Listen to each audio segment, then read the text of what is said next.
বৃষ্টি হলেই মনে হয় খিচুড়ি খেতে। আর খিচুড়ি রান্না করা খুবই সহজ মনে হয় এতদিন রান্না করতে করতে। আসলেই হয়তোবা অনেকই সহজ। পেঁয়াজ রসুন ছাড়াই শুধু কয়টা ফোড়ন দিয়েই খিচুড়িতে এত মজা হয়, সেটা না খেলে আসলেই বোঝা যাবে না। খিচুড়ির সাথে গরম গরম বেগুন ভাজা হলে আর তো কোনো কথাই নেই।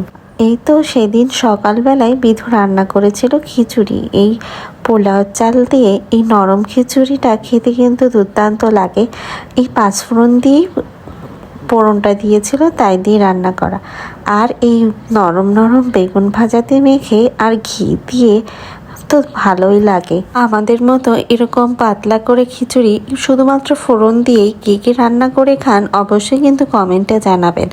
আর আপনাদের কি এই ভুনা খিচুড়ি খেতে ভালো লাগে নাকি এরকম লেটকা খিচুড়ি ভালো লাগে, সেটাও কিন্তু জানাবেন।